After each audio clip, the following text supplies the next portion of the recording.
We'll go ahead and call the meeting to order, and Kathy and I will be the two on record that will be able to vote. Well, it's all information tonight, so it shouldn't be nothing to vote on tonight. So we have a little bit longer of an agenda. Lance and Corey are here to walk through some things with the middle school as a follow-up, our math discussion on math, and how that will flow out, and a lot of getting ready for school stuff that's very informational for us, as well as a time for us to ask some questions and to have some of that discussion. So with that, Jason and Pam, do you guys want to hit it out? Yeah, I would just say that when we worked through grade alignment, we made a commitment then that we would provide the members of the curriculum committee regular updates around the middle school. So this was an already scheduled update for Lance and Corey to join us. And I think not only will we hear middle school in general updates, but also start of the year plans now that we're navigating a new world here. So I just want to thank Corey and Lance for not only being here, but all the work that they are putting in to collaboratively prepare us for the start of the year. So with that, I'll turn it over to Lance, and I think Corey's here as well. And thank you.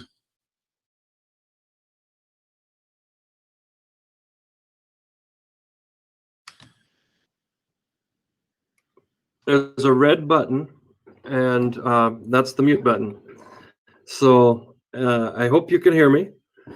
I would like to start off again by thanking you for the opportunity just to provide an update and have a conversation about our middle school model and the progress we've made over the last year.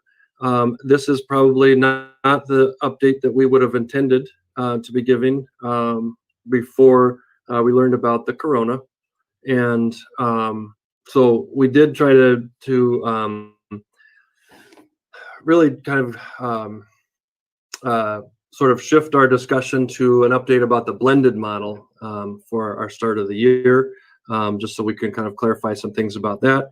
The thing I would also say though is we've made an attempt to craft the blended model around what was already the board approved middle school model. So I think you'll see that as we describe the blended model. The other thing I would say that we have to remember when we think about the blended model is that there is a threat to our staff and to our students. And we made the attempt to create a model for education that would have that threat in mind, and so that we would be able to protect our students and our staff. In the process of that, we've had to make some choices about how to educate students in the face of this threat. And in some cases, we'll find that our plan actually prioritizes mitigating the threat over learning.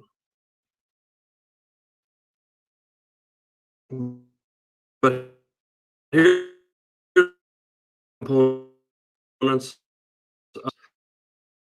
to allow for so that they will not be mixing with other students. And what that does is it allows us to keep operating and the ability to do contact tracing if that were ever necessary. So that's sort of kind of an overview of the safety component. And I think Corey, he figured out the red button thing better than I did. And he will probably talk to us a little bit about the day in the life of a middle school student, what that's going to look like. Thanks, Lance. Yeah, I think one of the things that helped all of our teachers and our families start to make sense out of what does it mean to have a blended model for education during a pandemic is to just picture what a day looks like for my students. So I think about my own son is going to be a 7th grader here. Some of you have kids coming here. I think that the first thing to understand is that nothing really will look the same, but it will all be things that are manageable and comfortable for kids and adults. And the more we practice, the better off I think we'll all feel. So the first thing we did to make sure that kids are going to be safe is, instead of the single entrance point that we've been using, that was really another safety issue, to make sure that we only had one way in and out of a building during the day, is we're actually using all of the doors and given assigned doors to every group of students. So a child will get dropped off by their parent, by the bus or the walk or the bike, and they're going to go to an assigned door, and we're using almost all of the doors around our building. And each of those doors then will be staffed there will be at least 2 adults at those doors. And so before we even open the doors, students will be in a socially distanced line, and there will be some practice for sure. And we will practice, and we will draw lines on the ground for them, and we'll help them understand what 6 feet means and what don't touch each other means again. But really what we're looking at is a way to have an orderly, safe, and comfortable entrance into the school building. And so when they get to their assigned door, they will get in their socially distanced line. And then when the doors are opened, we will have 1 adult at the door taking temperatures. And then another 1 to 2 to 3 adults, depending on how many groups of students we have assigned to that door, who will be waiting for that whole class to arrive, and then spacing them out in the hallway, and then eventually walking them to their classroom. Of course, students who do register as having a fever will not enter the building, and then we have a separate health plan for that. We do have a space for students who will have any kind of COVID type symptoms, where they would wait until their parent can come and pick them up. But we would have their homeroom or their advisory teacher walk them to their classroom, and there won't be any stopping at a locker or anything like that. We won't be using lockers. We'll actually just be going right into our classroom, and that will be their classroom for much, if not all, of the day. And I'll explain why it might not be all of the day for every student. But once the students are in the classroom and they're seated, they'll be seated in a desk or a table, and they will all be a minimum of 6 feet apart. In all of our classrooms, I think we're well beyond the 6 foot distance for each student. We were able to relocate some desks and really space out the classroom. So it's a very comfortable space. It's a space I think that students will feel welcome and comfortable. But we will have, at Wilson, I think it's pretty similar in both schools, but at Wilson we'll have 7 to 9 students per classroom. And so it's pretty easy to keep those distances maintained at that time. Once they're situated, then they'll have their advisory class, just like they would have had any other day. 20-minute class focused on social emotional learning and their overall wellness and developing them as good humans. And also we'll be looking at during advisory some technology education, so that the distance learning component of their week will also go smoothly.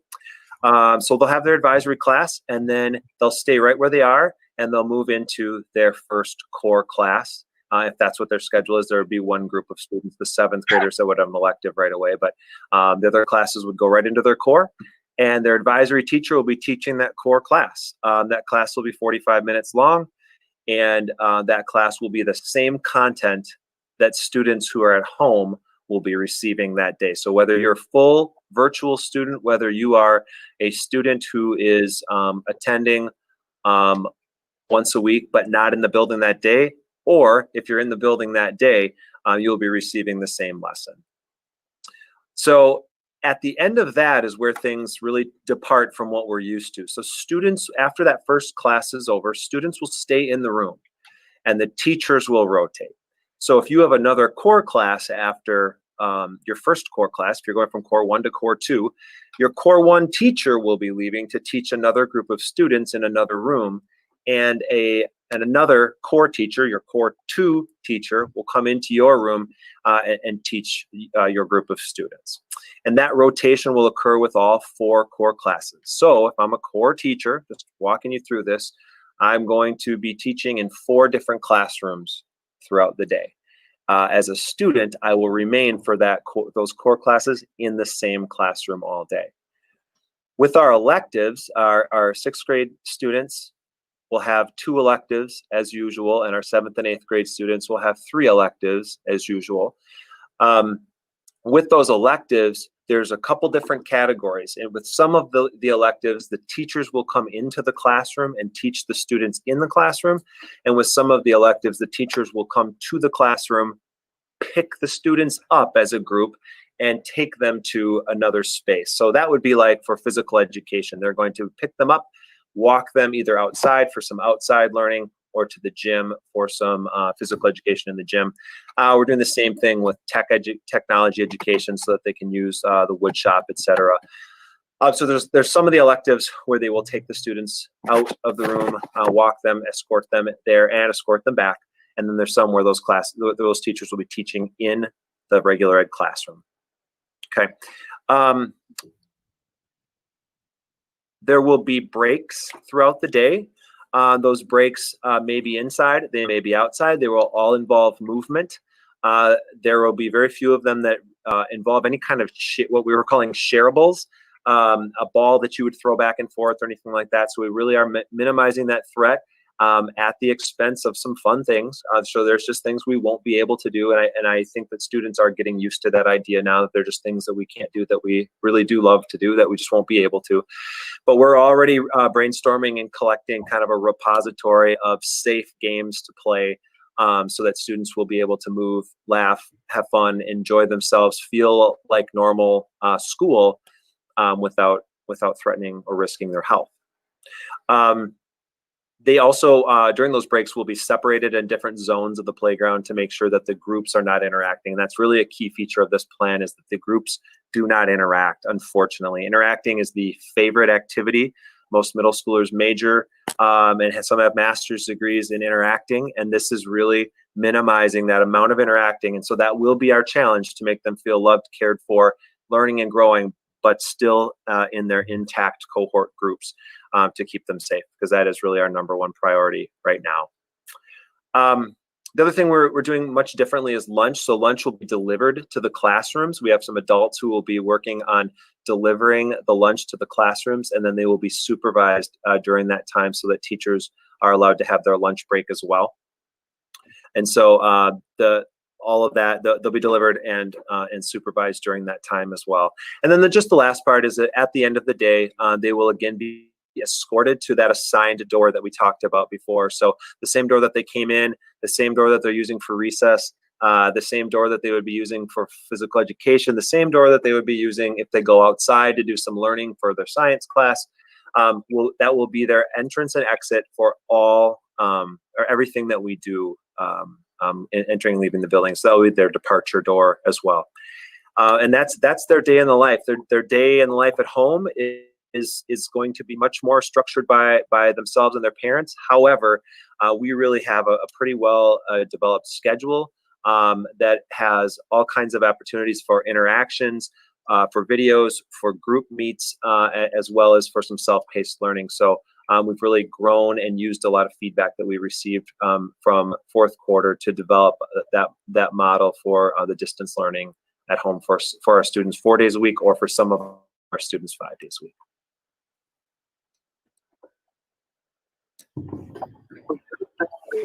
So the other thing that I'm going to talk about too is just kind of reminding the committee that one of the big components of the middle school model is the houses. And that's one of those components that we've been able to preserve in the blended model. Again, the house is a group of students that share the same teachers that share the same students with the core teachers. So math, social studies, science, and English.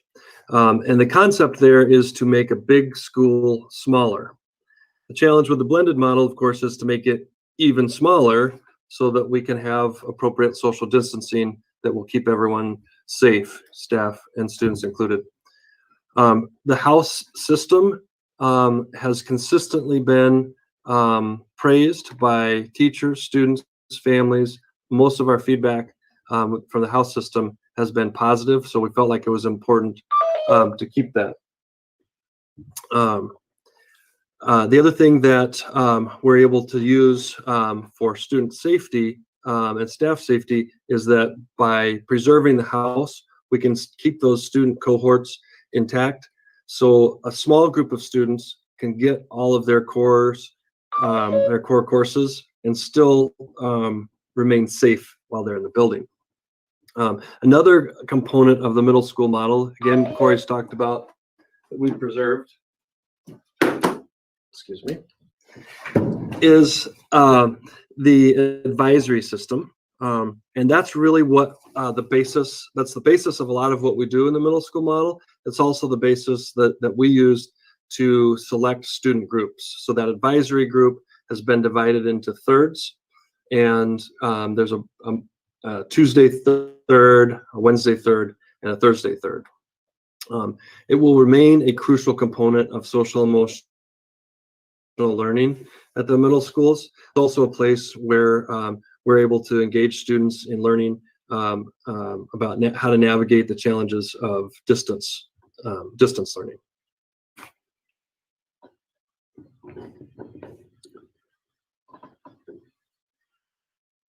I think the microphone was the red button again. Lance has taught me a lot about the red button, and but I do need a lot of reminders. Thank you.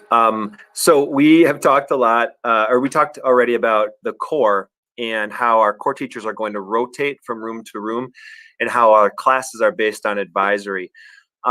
When we look at how to structure these core advisory groups, one of the things we ran into as a challenge to work through was how do we do our math classes that have a compacted route and a non-compacted route. And so there was two challenges really that we looked at with math. The first was the cancellation of our last third of the year's testing regime.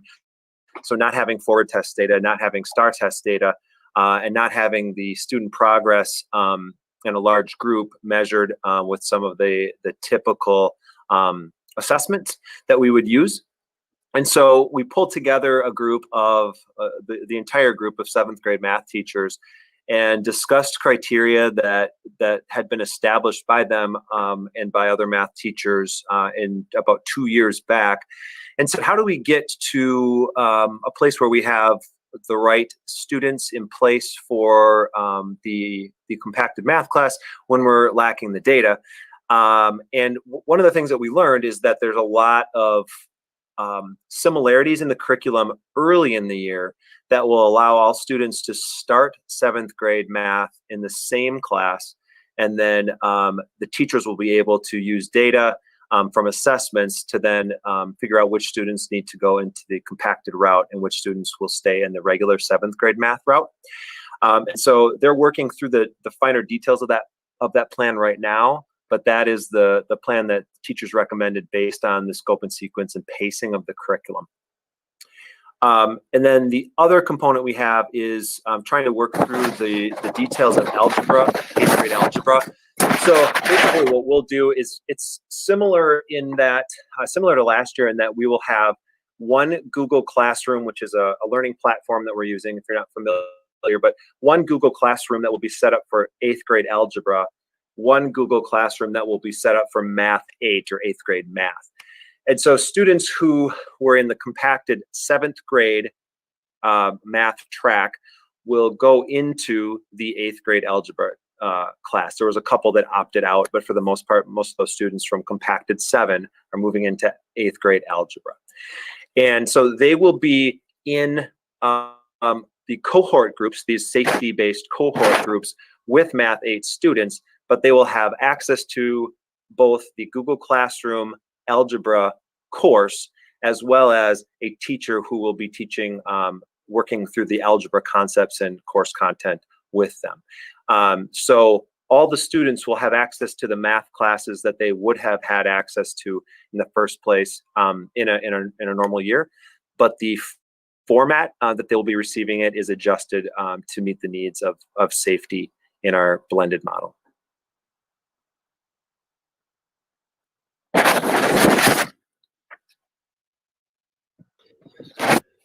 And we talked about core a little bit there, and I just as an update about electives, because of the need to create these intact student cohorts to provide for social distancing and to keep students safe and protected.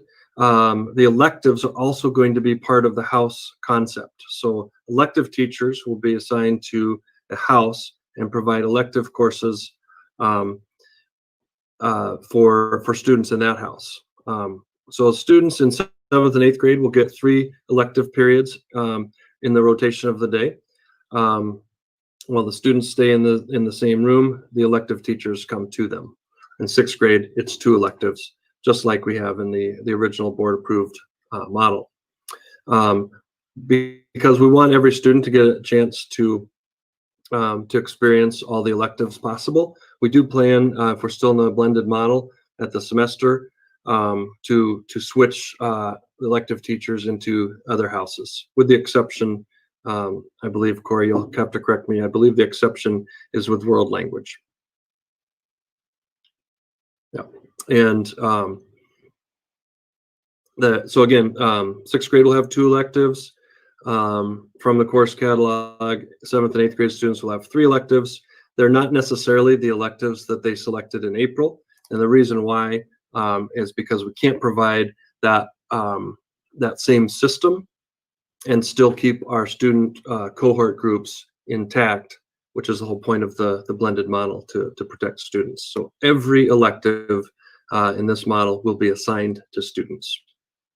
So the students are not actually getting a choice. Basically, there is an elective or a group of 2 or 3 electives being assigned to each cohort group, is what you're saying. That's right. So they're not getting their choice. So when you have students who have invested in band since 5th grade or orchestra and they don't receive that, how are we supplying that to our kids who invested their time, money, and energy into that, and now will not have that option? When, you know, how are you deciding which group gets which electives, and how are we addressing the needs of those kids? Yeah, it's a great question. And I think that it is something we thought through in creating this. So our band and orchestras will be offering those courses, but they'll be offered 100% virtual. And those teachers have developed plans so that a student who had either a student We're losing you, Lance. Sorry. Can you hear me? Yeah. Yeah. I'll take it here. I don't know if it's going to be bleeping and blurping the whole time, but I'll try. So, so students who were, I think your question was, how are we going to deliver band, orchestra, chorus? So those courses will all be offered to 7th and 8th graders in a virtual model. They'll be able to opt into those classes virtually. So whether they're 100% virtual or they're blended ed students, they'll be able to take those courses. The teachers will be given time within their day to both provide those in-person electives that would be, you know, a band class where we can't play an instrument because it's not safe, but then also a band class that can be taught virtually, so there can be online one-on-one lessons. And that's very similar to what we did in the spring.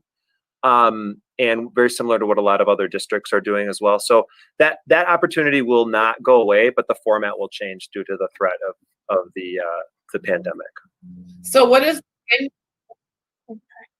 I will say they did a great job for Summer Band Bash, so that makes a lot of sense. So the timing of when that is offered, is that virtual time to be offered at different hours, and they'll be receiving their instruction within the classroom? Definitely. Yep. It'll fall within a model. So the hardest part, Kathy, the hardest part of this whole thing has been trying to figure out how to have the kids on one end of the computer, the adults on the other end of the computer, with also kids in the building, to be delivering the instruction at times that everybody can get it. And that's just been very, very complex. And so I think we've got it. And we're still working out and making sure we have all the finer details worked out. But yes, band, the individualized lessons of band, there will be some flexibility that the band teachers will be able to help slot those lessons in, but we will be offering it at times that do not conflict with any of their core classes. Okay, so to further address this, then also, will students be receiving less instruction time in those courses and all electives? Are we shortchanging any of our electives. And part of this is I wanted to clarify this too for our community members also. We're getting a lot of emails from people, so. Yeah, so you're asking in general, you're saying overall, will students have less access to electives or less time? Are we, I think it's more so, are they gonna have it every single week and not like Yeah. once a month or for 2 months and then drop Oh, off for no. the next 4 months? I think that's more Yeah, every the single day. So concern. the elective teachers will be providing virtual learning, like the core teachers. They'll be providing the virtual learning that they'll be doing at home, and then they will have their in-person session. So it will look a lot. I mean, a day in the life of the kid, minus the masks and the absence of 2/3 of their classmates, it will look a lot like their normal day would look. They'll have a 45-minute elective period times 3 if they're a 7th grader, times 3 if they're an 8th grader, times 2 if they're a 6th grader. So when Rich Kangas comes to pick up his group of 7 kids from Jody Hensler's advisory, he's going to take them down to the wood shop, and they will have prepped something at home, and then they will work on, they'll use the bandsaws. I'm probably using the wrong language, but they will do a normal tech ed class, and then they will go back to their advisory room, the room where they started. So they won't lose any minutes of instruction there at all. One of the neat opportunities, I think, within the music world is that there will be students who take these, the band class without instruments, but then they also will have all the students who wanted to sign up for band will still have access to band. So we'll really have more students in music than we would have had in the original model. It won't be less, and it won't be fewer minutes for anybody. okay. Can you speak to somebody who perhaps was in 7th grade and took Spanish? Will they be able to continue with Spanish, or how will that work? Because that's another kind of, you don't want to interrupt that continuation. I could Yeah. try if I'm coming through clear. I hear you. Yep. Yep. Okay. Yes. So very similar to a student who has been taking band or who wants to start taking band. A student who's been in Spanish or French will have the opportunity to take that class. It will be 100% virtual.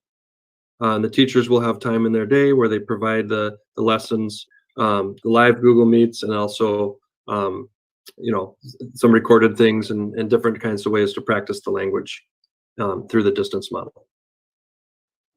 Thank you. So our number of elective courses being offered, though, are they reduced in number? Are there any that we're eliminating?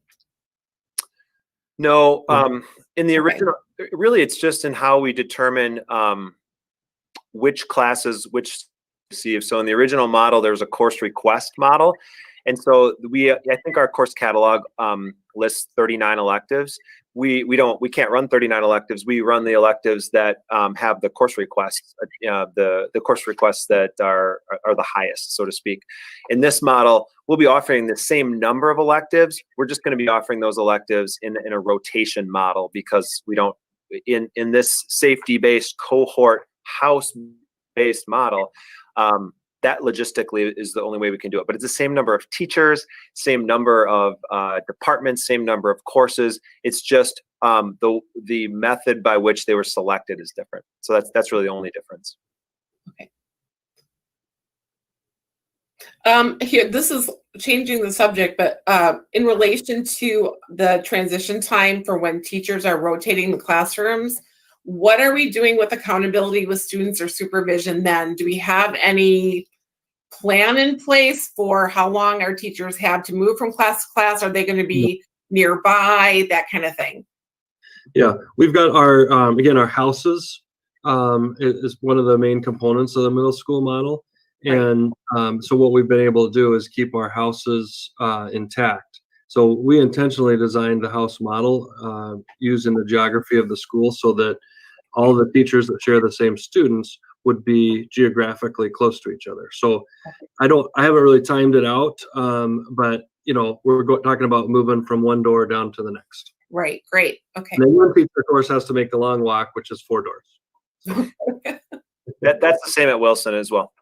Okay.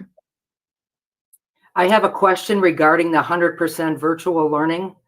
Who's going to be teaching those classes? Is that the blended model teachers, or are those separate, totally separate teachers?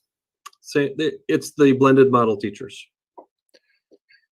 So Lisa, when you are a blended ed student, 4 days a week, you'll be learning from home, and that will look exactly the same as a 100% virtual student. So those lessons will be the same. It's not an extra workload issue for a teacher. It's just that the 100% virtual student will never come in the building, and the blended ed student will come in the building once a week.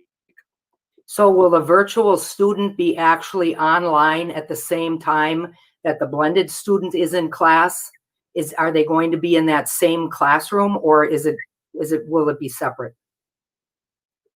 We don't plan to, in a distance learning model, live sort of joining in a live classroom isn't necessarily best practice. So it is practice. There are times when there's a class happening and you just click into it and you're sort of there on the side, but that's really not a very interactive model. So they will be taking the class in the same format as the blended ed student, but that format isn't necessarily live streaming into a class. The way, if we did that in this, like in that format, we would have just way too many faces on the screen and not a way to interact. So it's really more about the Google Classroom assignments, videos that would be put out that could be watched on demand, and then some live meets that will be for small groups, kind of like a setting like this, where it's a small enough group that students can interact with each other and with their teacher.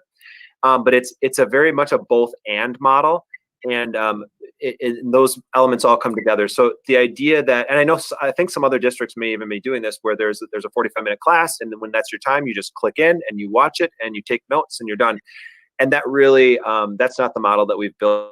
And I don't think I wouldn't say that's best practice in blended ed or distance learning.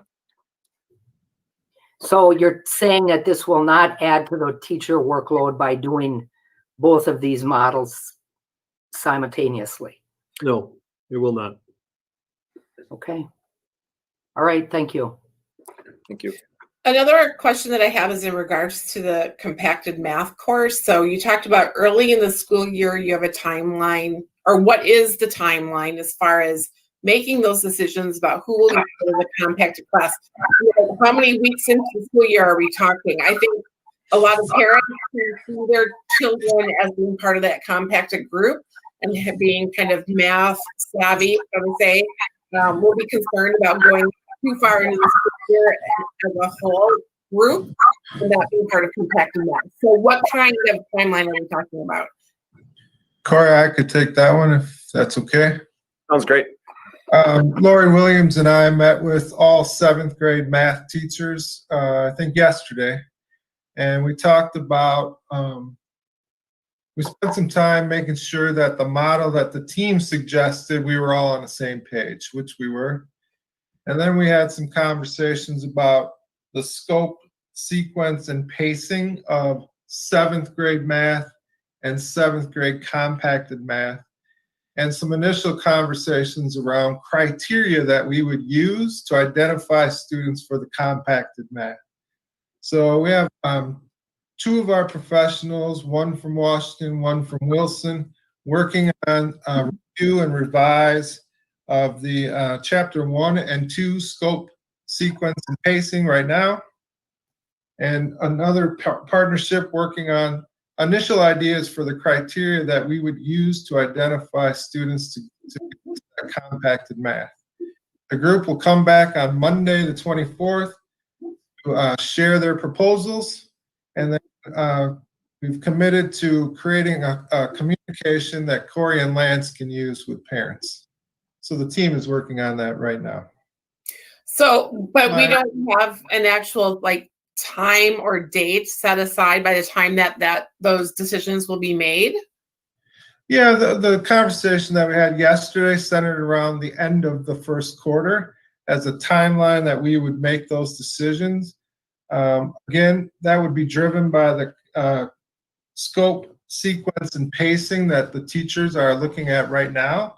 But that was kind of the initial thought, that by the conclusion of quarter 1, that all the math professionals agreed that's where things really diverged and we would need to make that change.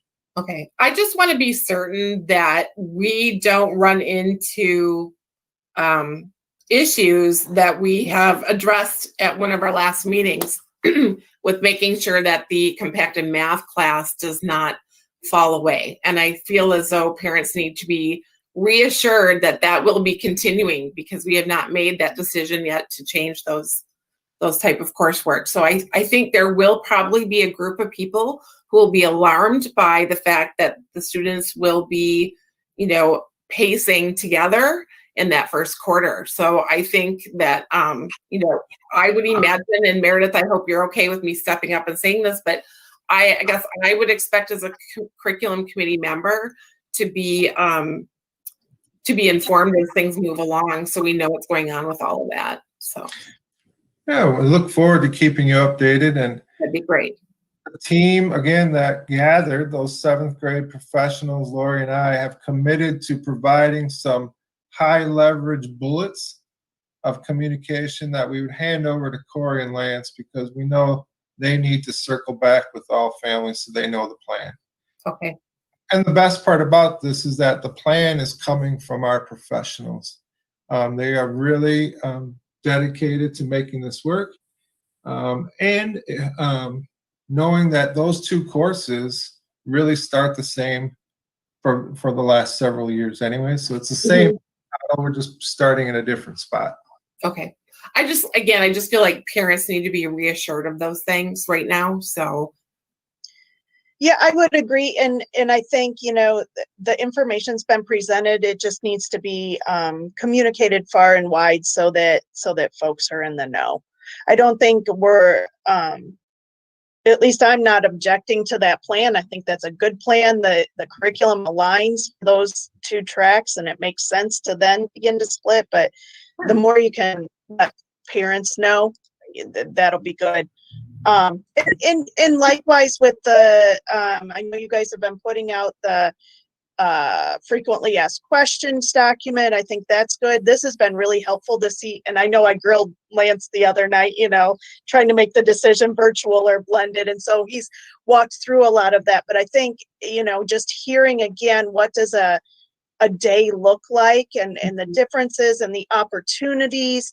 There's been rumors out there, and I know it's just high stress time, right? And that's where we turn to. So I think this is clarified quite a bit. So with that, what is that communication timeline? Like, I don't know, I may have missed it, but I have no idea, like, what is our day to attend school, right? And we're trying to line up orthodontist appointments and stuff like that. Has that gone out and I just missed it? Because that could very well be true. So that is, it's actually in envelopes right now. Will probably be mailed tomorrow. Yeah. Okay, perfect. And we communicated through the different Facebook pages and other web pages and things like that, that tomorrow is the day it's going to be mailed. And we trust the Postal Service to deliver it. Cross your fingers, huh? So guys, what are we doing with accountability for students for attendance and grades / homework, the whole just accountability in general thing? What are we doing this year that's different from our last spring? And obviously things are going to be somewhat different. So wondering what that looks like. I know that that's going to be addressed in a little bit by Pam and Jason.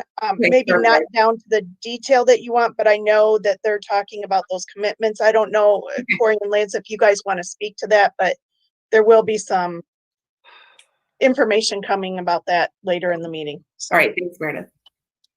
I would just, the only thing I would say to address it is that we are focused on engagement, and we're focused on the 1,000 different ways that we can connect with students. And one of the things we're very optimistic about, I'll even go beyond hopeful and say optimistic, is that having students in the building once a week will be able to help us be able to build relationships that will help them to connect. I think the increased structure will allow us to send home to parents a little more predictable and a little more fleshed out routine to say, here's the routine your kiddo should be going through on a daily basis. You can get up at 7, and I think because we'll have times that are set aside and dedicated for their learning, I think that's going to help as well. But we also are looking at, a system of grading. It sounds like Pam's going to be talking about that. So I won't. Yeah. Great. Any Well, other questions for Corey or Lance? I was just going to express, I really appreciate the amount of thought and effort and everything that's gone into that. And again, communicate, because that's where people are getting lost. So, but good job all the way around. And this has been really helpful to address a lot of the questions that we've been receiving through email. So I appreciate that. Thank you. Meredith, is it possible for us just to share briefly about our new teacher week and our action plan work with our staff? Absolutely. My dinner's not ready yet, so go for it. Thank you. I just didn't want to miss the opportunity to for each of us to be able to highlight the just wonderful group of new teachers that have joined our learning communities. We have tomorrow will be the last day of New Teacher Week. I don't know how to really express how excited I am to be working with this group of people. We've been working with them every day in the building around some different topics just to get ready, things about creating joy in the classroom and helping students develop their own agency, giving them ideas for connecting with students. As we started engaging in some of these topics with them, what we found was that we have a treasure trove of some incredible professionals that are really going to move our schools and this district forward. In Washington, we're talking about people who've come from as far away as Arizona, Texas, La Crosse, Eau Claire. We even have one from a little known school, Wilson, that came to Washington. And we're The person got poached from you, Corey. well, there was a swap.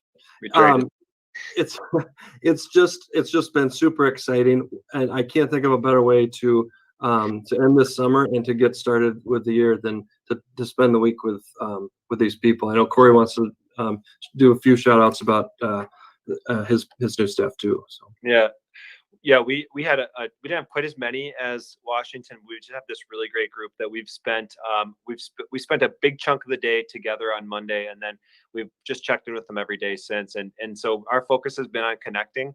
And we had them share, we did this people bags kind of thing where they brought in some items that represent themselves personally and professionally. We got to know each other and laugh a lot, but really get to see who they are as individuals. And our focus has been on intention. So when I say intention, I just mean asking them, why are you here? What brought you here? Why teaching and why public education?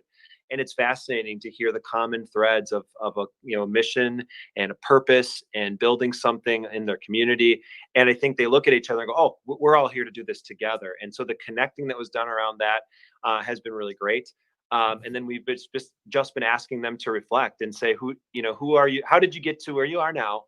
And where do you want to be by the end of the year and by the end of 5 years? And so we've been doing some journaling and some talking and some reflecting and really just helping them set the stage to be reflective practitioners that will grow every day and make themselves and our whole district better. So it's been exciting. They've been engaged. Their mentors are incredible. And those connections have been great. Thanks for all the support from the board on that. And it's really been a wonderful week so far.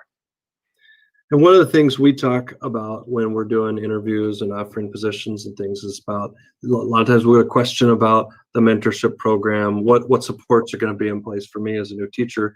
And every time I get that question, I am proud to be from Manitowoc Public School District because I am able to brag about the robust mentorship program, a whole week of support for new teachers. We've tried to take it to the next level at Washington by doing some extra planning. And I want to thank our returning teachers who volunteered to be mentors. They've been doing a great job looking out for the new teachers this week. And we also have plans in place to kind of keep that relationship going over the course of the year. So it's exciting times. The other thing that we did at Washington was our group of mentors started meeting about 3 weeks ago to develop an action plan for the school. We call it Valley Forge. I don't know if you remember that when George Washington was the general of the Revolutionary Army, we prepared for the fight against the British at a town called Valley Forge. So we think about our summer data retreat as Valley Forge. And so they've been digging into the data around some of the trends in achievement, attendance, behavior, and engagement at Washington, and using that data to develop an action plan for how we can improve our school even more. We're excited about that plan that the teachers have developed, and they're excited about sharing it with the rest of the staff next week. So just wanted to give an update on that. And I think a comment about the mentorship program. I think that it's vitally important now than ever that we have a very positive group of mentors, that not just for this first week, but that throughout the school year, we don't have a lot of negativity with our new teachers. If we want to keep people and keep the best, we need to treat them well. And so I think that needs to be something that's pushed forward and made clear that our teachers need that. It's a tense time. It's high stress, and we need to uplift one another. So, including here. So, thank you. Mm-hmm. Well, again, thank you both. I appreciate it, and enjoy the rest of your evening. Thank you. All right. Thank you. Thank you. Thank you. Stay safe, everybody. You too. Bye-bye. Bye. So Jason and Pam, I don't know which one of you are going to walk through the 10 commitments. This is a document that's been created that I thought would be of value to share with the committee, and then to potentially include in the board packet as well, just so that folks can see that we are progressing in our online learning and expectations. So I don't know which one of you was going to walk through that document. Thank you. We're gonna present. So I have the first 5, the intro and the first 5. So thank you. It was really around the close of the last school year that the Student Learning Office began to think about what next year, or this year now, would bring.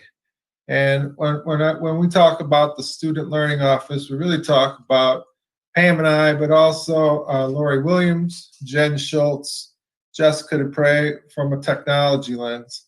And we just started brainstorming what would be the expectations that would really guide us through. At that time, we didn't know whether we'd be face-to-face, blended, or full distance. And we began to look at the data that we collected from Q4. We had student data that we looked at. We had teacher feedback data. We had parent feedback data. And so we used that data in concert with some of the tenets that we have been thinking about and talking about for the last 3 years, really founded in the professional learning community model. And we talk about having a results orientation and being collaborative and really focusing on learning. So it was those kind of conversations that led us to the beginning of these 10 commitments. And I hope you have these in your board packet, but I'll just briefly walk by these first 5, and then Pam will do the last 5, and then we'll take any questions.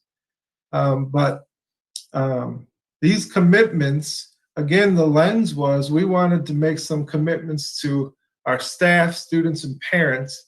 And again, at that time, the model, whether blended face-to-face or something else, didn't matter. We wanted to have some solid teaching, learning, assessment, and technology commitments. And they started, the starting point was certainly far different than what we have now. So the first one really comes from feedback directly from our parents from Q4. We heard loud and clear that some schedule of events, activities, assessments, knowing when things will happen for the next week was important.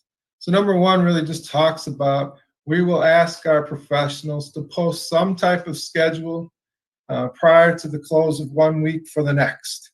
And that would be posted for students and parents in Google Classroom, which we'll talk about, I think, in number 9. So that's kind of a new concept. Numbers 2 through 8 are nothing new for our staff. We're just highlighting the fact that these are important concepts 2 years ago, 1 year ago, and they're still important. So number 2 talks about we as adults will collaborate around these ideas of focused on learning. And we talk about focused on learning, it's really being standards driven, having some clear learning targets. And results orientation, we talk about using data, student data, to make decisions about next steps in learning. Number 3 is a really just power standards. We've been talking about being standards driven, using state standards as a starting point, self-selecting the power standards that we are committed to by content for the year. And that, again, are conversations we've had over the last 3 years. We just want to remain founded in those power standards.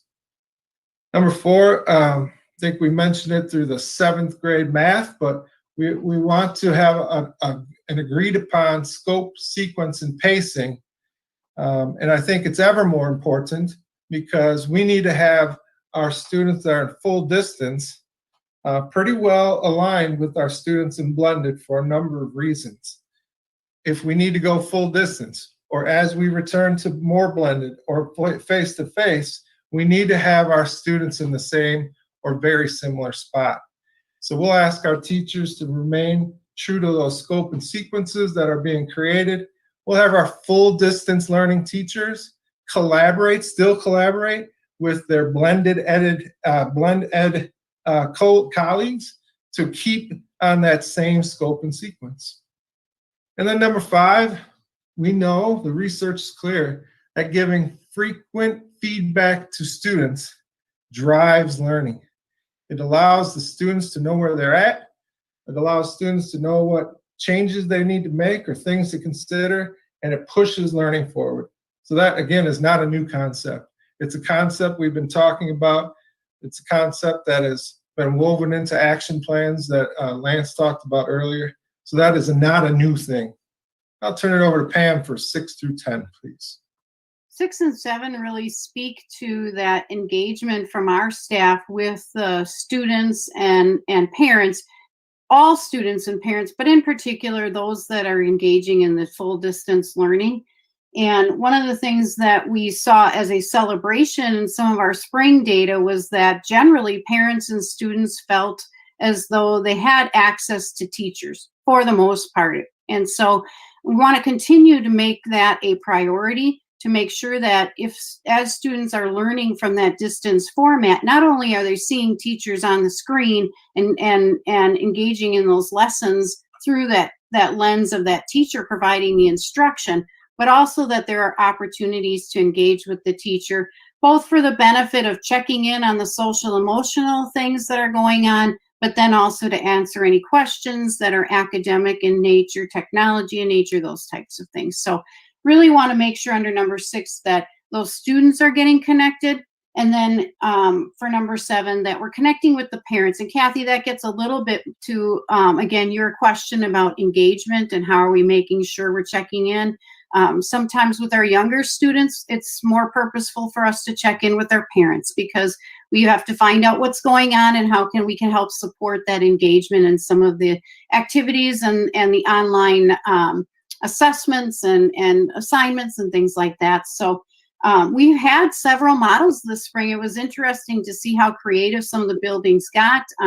Some of the classroom teachers just held their own parent meets and invited parents to say, I'm going to be here, come and ask any questions you have, let's meet. And they were shocked by the turnout and they had some nice responses to that. So just encouraging those continued opportunities for families to connect with their staff, to talk about what's going on, whether it's individually or also, maybe as a group. I also would say here and give a shout out to our interpreter team in the district who has done a fantastic job of being a conduit of communication for some of our families, our parents who need that additional support in terms of language. And they have created their own help desk system where staff members who need to communicate something with the family that we know needs information translated can fill out a request for some support in helping to make that communication. And our interpreter team goes into action and reaches out and communicates, whether it's in writing, calling the family, getting in touch with them. So we've had a lot of success using that team as well to reach some of the families that may have not been able to feel like they could connect with us because of that language barrier. So that's a celebration too, because that team has been working really hard on that communication. Number 8 really talks about something that Jason also mentioned is nothing new, but a lot of our teams have been working really hard on formative and summative assessments that are driven towards the assessment of how students are doing towards those power standards. You think of power standards are really kind of the year target, right? So we want to get to the end of the year and we want to make sure that students have that because they're going to move into the next grade level and the skill sets are going to ratchet up. So we want to make sure that the students have all of those targets by the end of the year. What we do over the course of the year, and many of these assessments are really designed to see if students are staying on target with that, and if not, identifying where some of those gaps are so that they can make some adjustments to instruction, some supports for students to make sure students can make those gains that we need them to make to be at proficiency. So the target is always proficiency on those identified power standards, but we don't go into the year assuming students have it. We say that's what we're working towards, and sometimes I think that's a little bit of a clarification that needs to be made, because we talk about power standards sometimes as though we're starting the year with them as our focus and checking to see what kids have, but we also know that we wouldn't expect students to have achieved them yet. We would expect by June that students would have achieved them. So that reporting process that we see, like at the elementary level in particular, is designed towards that, to give that on-target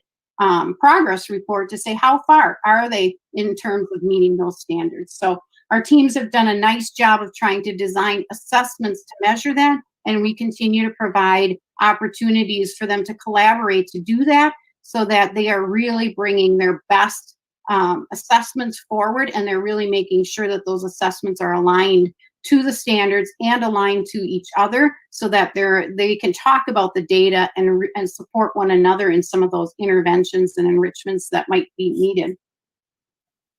We talked about Google Classroom. One of the things we found out from our feedback was that it was difficult for parents to navigate if people were using different systems. And so we will be using Google Classroom kindergarten through 12th grade. Our kindergarten teachers weighed in and said, we believe that that's the appropriate format. A lot of our parents are familiar with it. We feel like we can really make it meaningful as a way to engage with our families. And so all staff members, K-12, will use Google Classroom as the format for providing the information that parents need to help with their children, and children need to obviously get their lessons, their assignments, the resources, the assessments, all of that will come through there. And then we also have a team in the district of leaders that are called Tech Ambassadors. And that group really is going to help provide support to develop how should Google Classroom look so that it's consistent, so that if you go into one Google Classroom, it doesn't look terribly different from another, so that parents can navigate it more easily.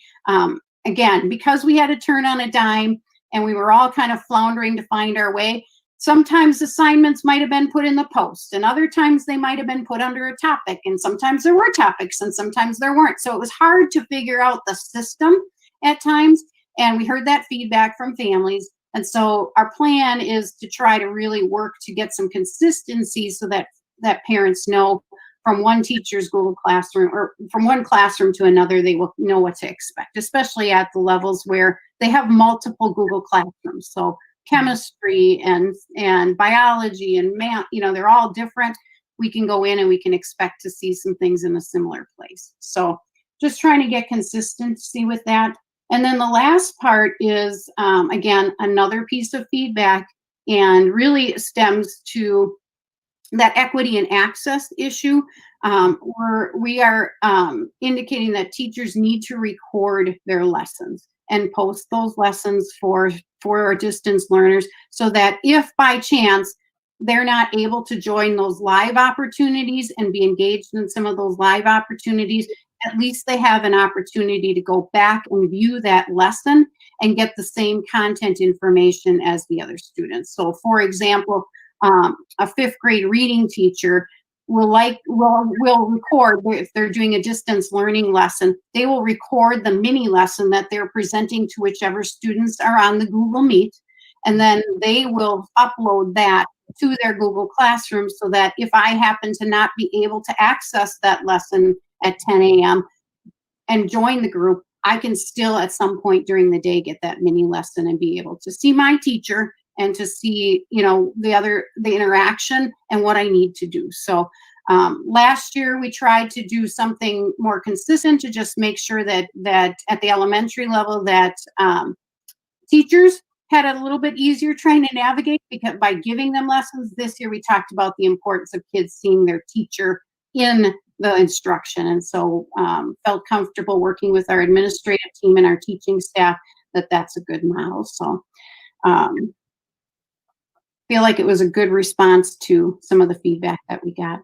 I think that's a huge advantage for our students, actually having things recorded, that if, say, for example, you have math and someone doesn't understand, they can go back and take it apart again and listen again. I mean, in that case, I think that'll be a wonderful attribute of what we're going through right now. So, you know, kudos. And I really think our district did a bang up job getting online in spring. It was amazing the turnaround that we had.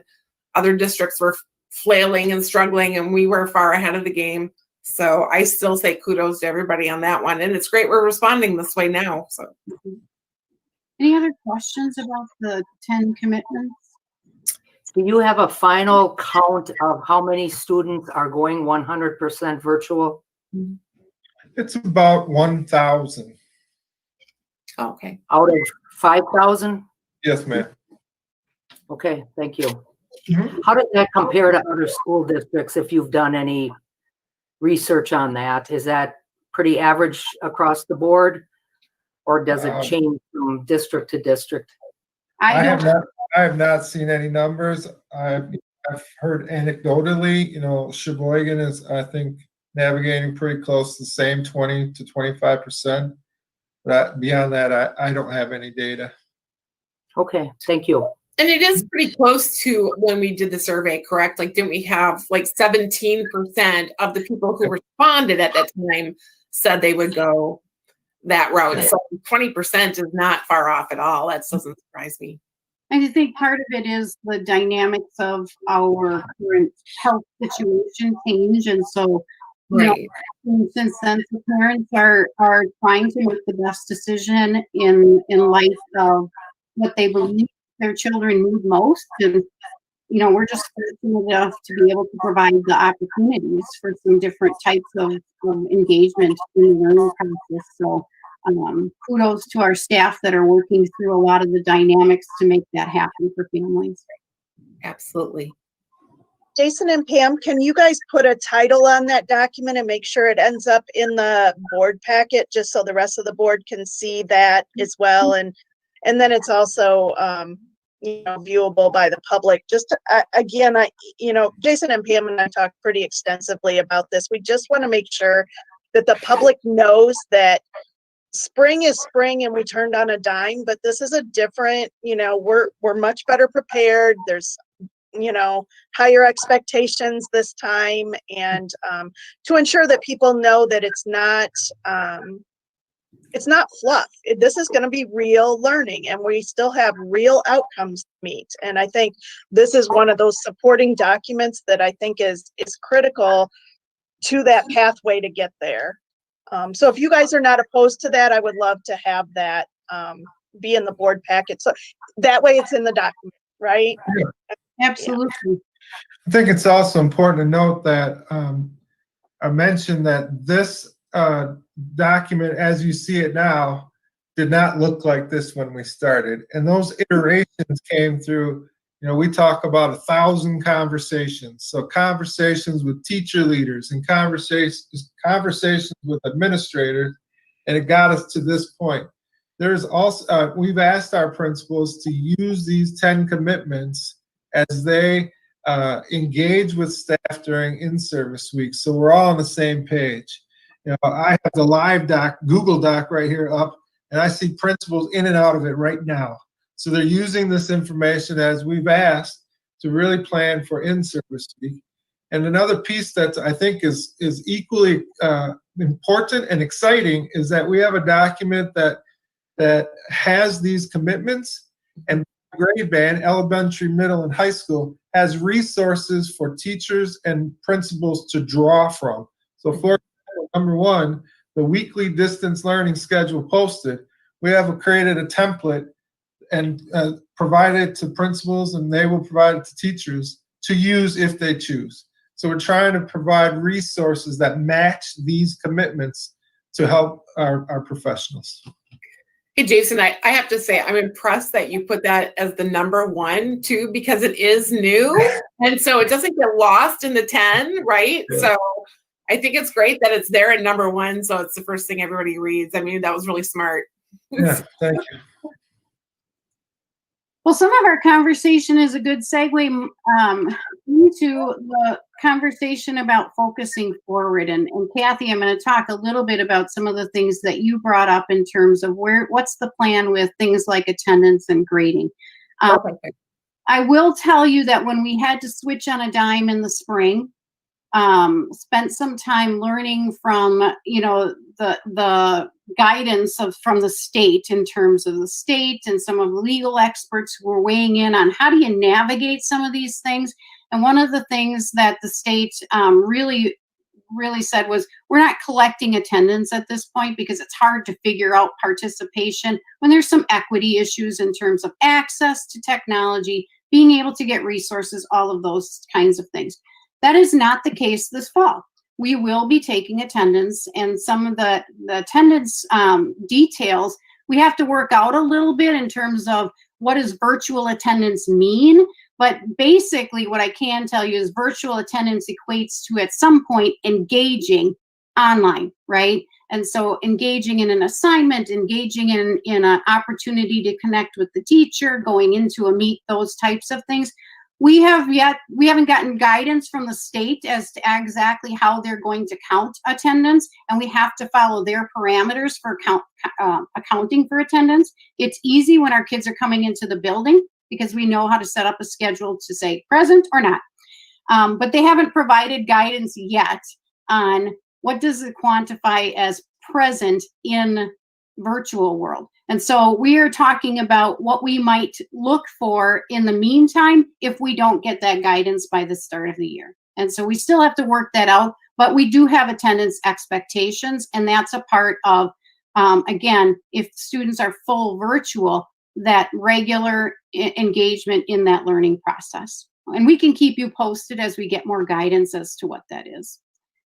And then the other piece that we got some feedback on in the spring was the grading piece. And again, the grading piece, I attended a session with one of the school attorneys who did a presentation at CESA 7.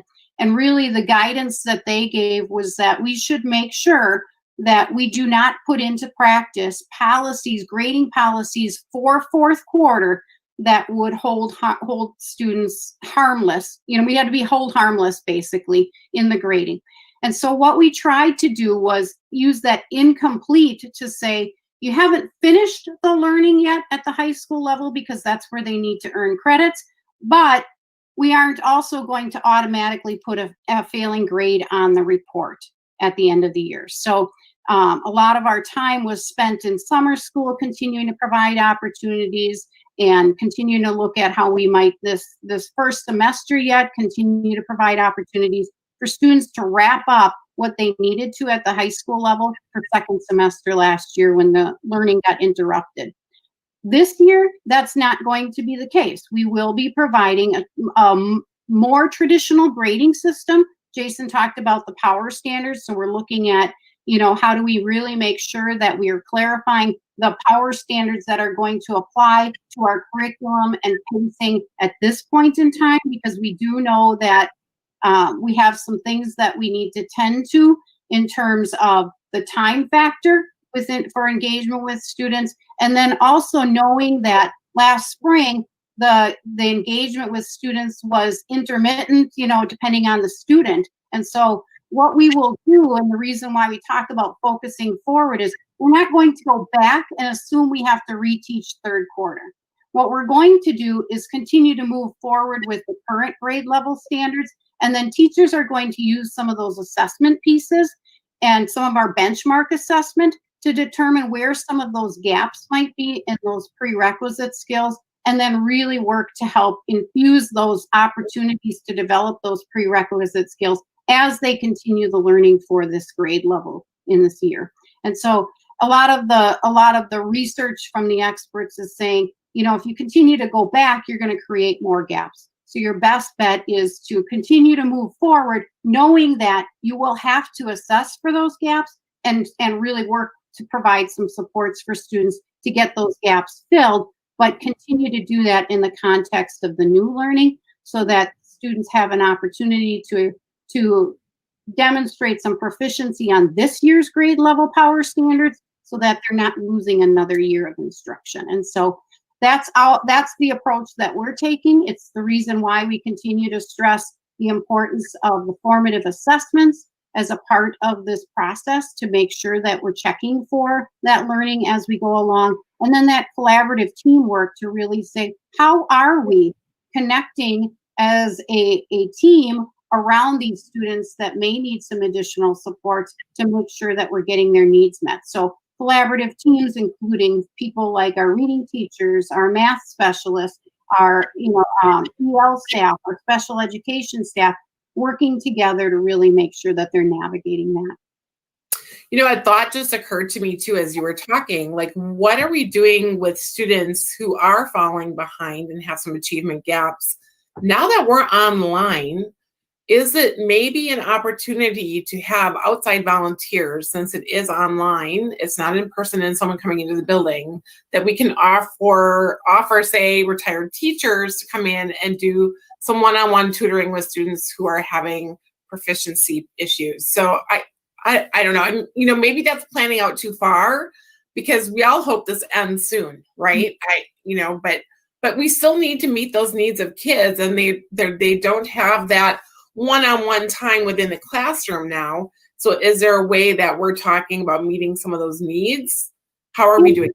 Yeah, Kathy, what I would say is it depends on who the provider is. So I kind of look at it like a medical situation, right? The primary care provider is the classroom teacher, and they will have access when they engage in the classroom face-to-face with the teacher. They will have opportunities to get some of that individualized support, because teachers are just generally going to help. They're going to help to fill what gaps they can. Part of that collaborative team process is to look for where are the needs that might lie outside of what the teacher can provide right in that time frame, and how might other specialists either guide the teacher in some strategies to incorporate into instruction, or thinking about like our reading teachers. Our reading teachers are still going to be working with students. There's our EL teachers, our special eds. Now, will they be doing it in the time, like for example, at elementary, we have a half day. They will be going into some of those classrooms to help provide support. They may also at times pull some of those students to do some support, and they have the benefit of being able to set up times with students virtually to do that outside of that core content. Our biggest issue is that we do not want students to miss core content. And so these supports that are in addition to the core, we want to really try to craft how can we get them in there without disrupting the core, and make, like you said, make use of the fact that we have some virtual opportunities that we can also do. And our specialists, many of them last spring created their own Google Classrooms and had their caseload of students come in and contact with them and work with them, in that one-on-one or small group situation to continue to develop skills. So the plan will be for them to use a variety of strategies to try to do that, and continue to collaborate with teams of teachers to find out what those needs are so they can make sure that they're supporting the students as much as possible. Nice. Thank you. You're welcome. Any other questions about kind of where we're headed on some of those fronts. How are we doing with, and maybe this isn't the appropriate place to bring it up, but how are we doing with technology accessibility for everyone? Is this the platform to be bringing that up right now? Sure. Mhm. Okay. We made the decision in May, I think, that all last year's first grade through 11th grade students would keep their Chromebooks. Mhm. So those are now second grade through seniors. So they should be coming to our buildings with their Chromebooks or staying at home with their Chromebooks. We have the technology team has a small inventory of used Chromebooks. And those Chromebooks will be used to replace or loan out for current 2 through 12th graders if a device is broken or a device can't be fixed. We'll use those used Chromebooks. We have a small inventory of new Chromebooks, and we've really just been using those new Chromebooks for new students to our district because we have such a small inventory. So we want to get those folks on the same playing field with our grade 2 through 12 students. We have made the decision that all early learning, so 3K through 1 students will get Chromebooks this year as well. The only caveat to that is that we ordered 700 new Chromebooks in April, and they originally told us that they would arrive somewhere close to Christmas. Now they're saying you might get them in the next 2 to 4 weeks. So we have to work through how do we get some Chromebooks to the folks for the start of the year.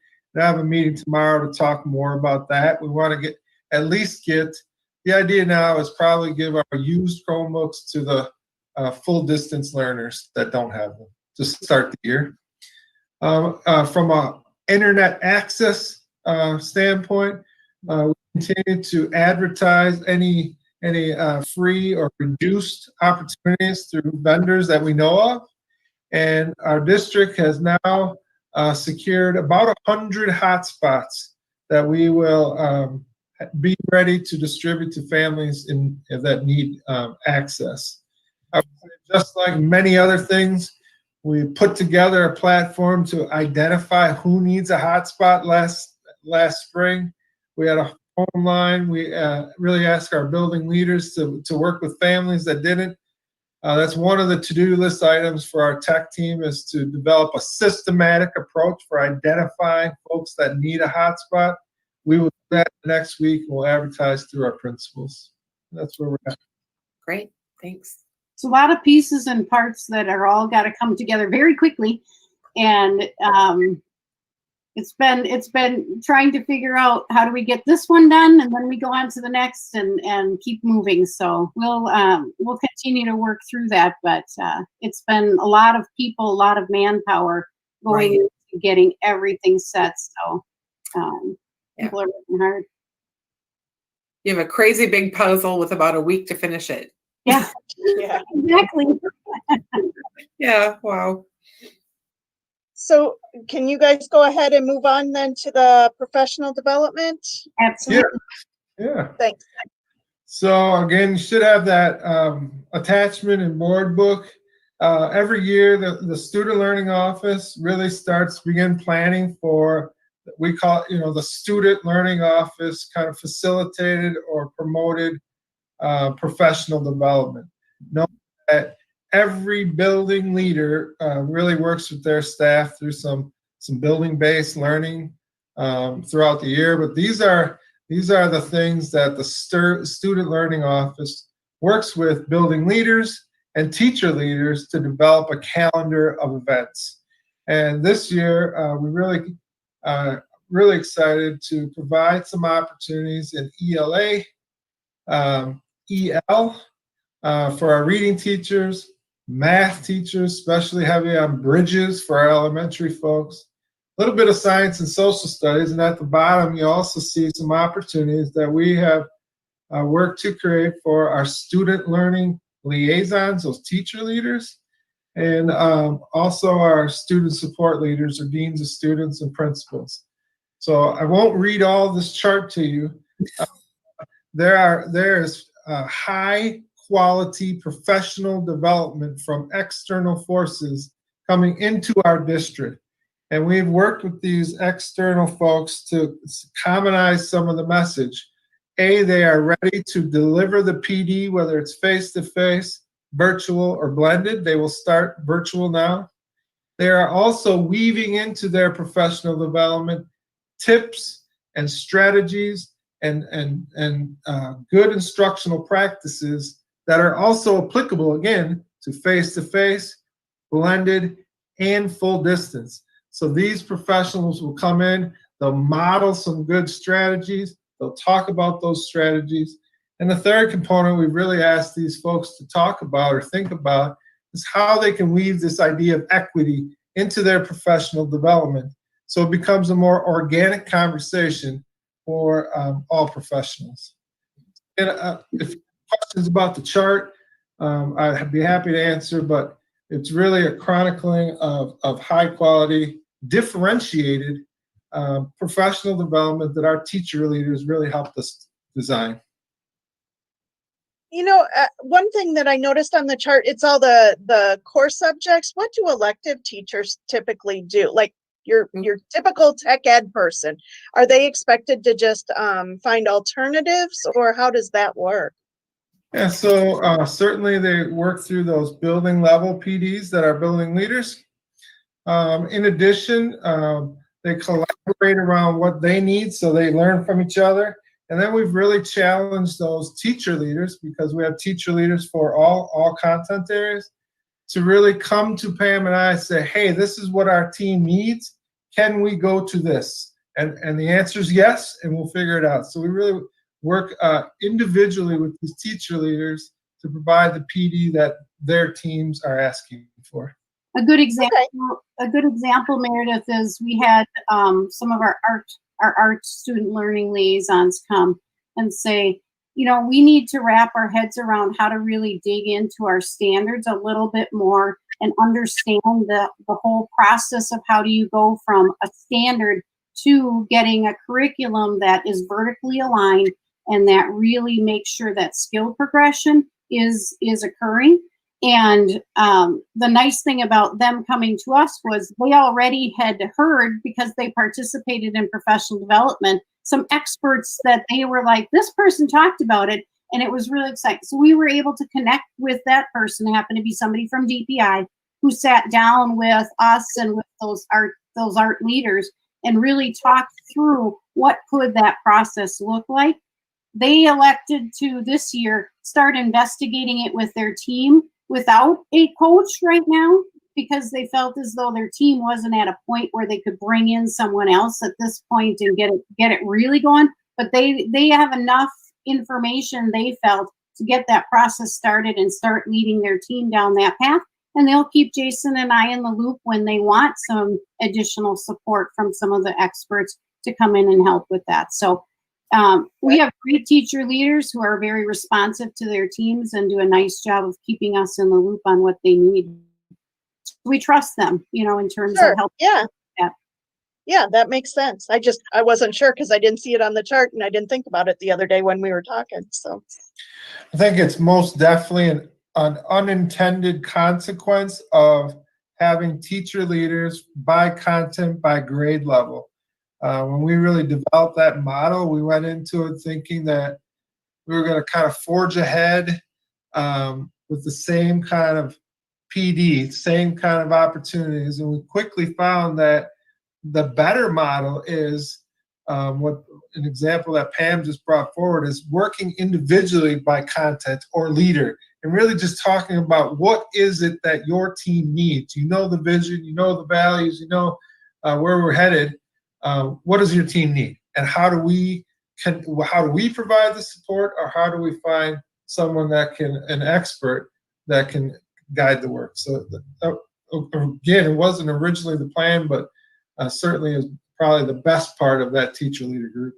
And I would say some of these people are experts, in our district, but also really are connected to a network of experts that they tap into. So sometimes it's even just a request, can you get us this resource? Because I got it. I can lead some professional development. I just need the resource. And so it's not always, having that formal plan of somebody coming in to provide the support. Many times they are doing it themselves, and we're just asked to help provide some resources. Very good. And then heading into the home stretch about the assessment plans. Again, those are in the board book packet as well. Yes, thank you. So, I don't know how familiar you are with our traditional assessment calendar, but this is a shell of it. And what's different, one of the main things that is different about our assessment calendar as you see it now is that there is no winter or spring assessment windows. And that came from discussions with, again, a group of teacher leaders and administrators talking about, okay, we need to do some assessment.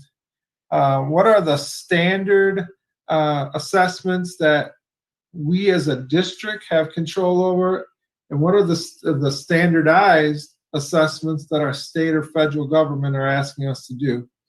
So from those conversations, we stripped away the winter and spring windows. They will come over time, but the team felt it was better to focus on the fall, see how it goes, evaluate the success of that, and then make decisions. So that team that made this recommendation has already calendared time in November to evaluate the fall window and to plan for winter, and we'll replicate that for the spring.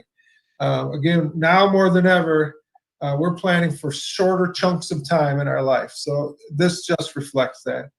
Another piece that's very different is we started at 4K and worked our way down and had a good conversation about what is the assessment that's listed there now. Do we need that to drive instructional practices? Is the data that comes out of that equal right now? So some of the changes, the math, 4K math, fall says no assessment. There was an assessment there at one point. Version 1, there was an assessment. So anywhere that says no assessment is something that the team discussed, talked about, made a recommendation, and is now reflective in this calendar. This should say, it should say draft, draft, draft, because that team came together, made a recommendation. We are now seeking feedback from a larger network, and we have time calendared tomorrow for the group, including the technology folks, to make final decisions and talk about what does STAR, for example, testing look like in a virtual or blended model. What do we have to do for our back end, the technology of that, and what logistical pieces can we do to make sure that data is as accurate as possible? So this will go, again, it should say draft, but it'll go from draft to final in the next week, and we'll communicate to staff and students and parents alike. And some of the challenge that we're running into is the assessments that we typically give, not all of them are valid and reliable when you try to do it remotely, because they're not designed for that. And so we have to talk about logistics, administration and what makes sense for our staff, but also are those the most valid and reliable assessments that we can do, or can we use some other information? And that again is where a lot of that common assessment data comes into play, because we really want our teachers to be looking for those skill sets and using their assessments to help kind of drive the decision making on that progress, and use these assessments as benchmarks if they need to check, but really hoping that they can use some of those formative strategies to help really make sure that students are making progress, because those formative assessments are naturally ingrained in their instruction. It's not something in addition to, and these are. I can also tell you that at this point, the state is planning to move forward with their statewide assessments. I don't believe that they have a plan for how that's going to look if we are in a virtual, more than virtual, or more virtual than not world, but they are continuing to explore that. I think they use the term building the plane while they're flying it. And so they're trying. So we'll stay tuned on that. But at this point, our first standardized assessment at the state level is the access test for our EL students. And they have expanded the window to give us more of an opportunity to test, but the format for the assessment remains the same, and the expectation to administer it remains the same. But we'll keep you updated on any of that if that would change. Are the expectation levels for students the same, or have they flexed that given this situation we've all been in? Mark's going, I saw the eyebrows go. No, yeah. They haven't responded to that yet, right? Is that right? They haven't.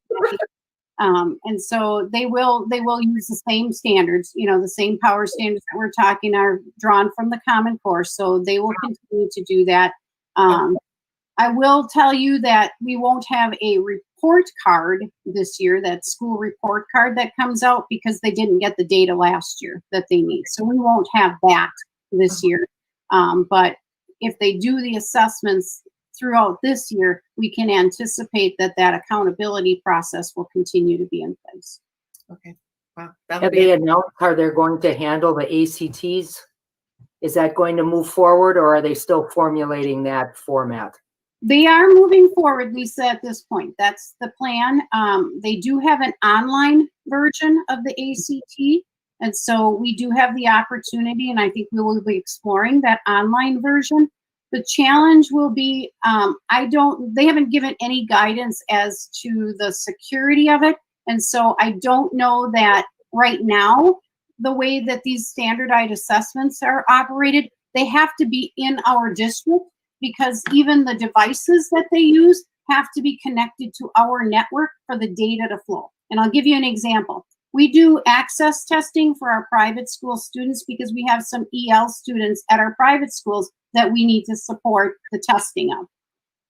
We cannot test off-site. So those students have to come to our schools in order to take the assessment, because the data that has to go through that device has to be on our network to transfer, to go. And so right now, Lisa, what I would tell you is there is likely an online version, but I don't know that means that students will be able to take it from home. I don't know that. And so we'll stay tuned and see what the state figures out. Okay, thank you. You're welcome. Lots of information today. Yeah, Lots of when we discussed the agenda, we did load it pretty heavy, but there's stuff that needs to be put out there as informational before we start the year. So I apologize for the lengthy agenda, but I think it was valuable and necessary at this time. So yeah, I just feel bad for these guys because they put in their workday already. Although you probably did too, Meredith. But I got home at 5:30, so yeah. I'm fine. I don't mind. It's just a lot of great stuff. So, and it just shows how hard everybody is working on this. So Yeah, it's a lot of work being done. That's for sure. yeah, it doesn't go unnoticed, guys. Just so y'all know. Yeah, I know that Jason and Pam are used to our Thursday night evenings. I think this is their third week in a row that I've asked them to hang out between 7 and 9 p.m. at night. I like your term "hang out," Mark. Well, yeah, we hang out. But yeah, they are doing great work, and really, we are so fortunate to have just so many people working so hard. And I guess my smirk about have they made any additions or changes to the testing would have forced them to actually do something, right? Like, hey, maybe we should take the ACT and make it available online. Not everybody's going to cheat, right? The idea is for kids to get some feedback. But of course, that would take you actually have to do something as opposed to force it onto the schools and you figure it out. And they'll probably give us 1 day to take it, the ACT, and then 1 day to make up. It's, I don't know. Yeah. It'll be interesting to see moving forward because the state pays, I don't know, the old motto was, I think, $39 a test. If in fact that's the case, you can multiply 39 times every high school junior in the state, and you're going to get millions of dollars that's invested in it. So the decisions aren't always what's best for kids. It's, well, we've already invested X. Yeah. So we're just going to keep going with it. Mhm. Maybe it's like a used car that when you fix the radiator and then, the something else, brakes need to be fixed. And before you know it, you're so far into it that you can't get out. And so you just keep, Yeah. that's where I think that's where they are with the state assessments and report card. They've paid for outside resources to do this. They're so far in, they can't stop. So they just keep forcing it. So we'll deal with it, but our team has a great assessment calendar and work forward on it. So what are we Thanks, folks. doing for our high school seniors because they're not getting that in-person stuff, and a lot of those seniors this year are having to make decisions about next year with so many unknowns. Are we doing well with our counseling services and giving them access to scholarship information? I mean, that has to be extra difficult right now, just like everything is, of course. But you don't have to get into a lengthy discussion about it, just because I know some of you guys probably want to leave. But are we working on that? Yeah, our counseling team at Lincoln has been busy all summer long with engaging with families and students on a wide variety of things, that included, Kathy. Okay. They are very attentive, and I think, when all of this happened in the spring, that already kind of changed their world. And so they just use some of that work and some of the learnings from this spring as they start to navigate this with students and families this fall. Okay. So I'm confident that, students will have those opportunities provided to them. It may just have to be those virtual things. Right. Counselors are already getting, kids that are setting up schedules with them virtually and doing it that way. And they're making it work. And I think actually it might be good training for when they have to move on to the university level and have some uncertainty about in-person versus virtual. That connecting with your professor virtually will come familiar to them as they're connecting with some of their teachers and the counselor virtually. I just can't imagine being that student or the parent of a student right now who doesn't know their direction. Some of these kids, they know what they want to do. They know where they want to go. That's an easier path for them. But then you've got those kids with so many unknowns in an unknown world. I just can't imagine how they're navigating that, even just through their thoughts alone. Not barring like finances and where to live and all that kind of stuff. So I just wondered how we were doing some of that for our kids. I just think that that's got to be an extra stressor for all of them. So just wondering. Thanks. Maybe a good conversation for another meeting, but Michael Morgan is our mental wellness coordinator, and there definitely is a significant impact on mental wellness for our students and staff during this period. So, for sure, our counselors and Michael Morgan as well, working really, really hard to address that. And our kids are craving face-to-face. Our adults are craving. I mean, it definitely is a piece. So I think that might be something, if you're interested, you guys could have that discussion and share that model as well. Yeah, I think that, run that by Dave, but I think that would be great to hear some of that. So, and what's being done with that. So sorry, Meredith. Nope, that's all right. That's all right. All right, Kathy, I'm going to ask you if we're done for the evening, if you would move to adjourn. I would move to adjourn. And I'll second it. All in favor? Aye. Aye. I know.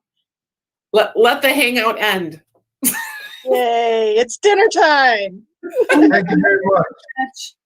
Well, take care, you guys. Have a great, I think you have a great weekend where I'm just going to pretend it's still Friday instead of Thursday. So. Sounds good. Take care. Thank you. Bye-bye. Bye-bye.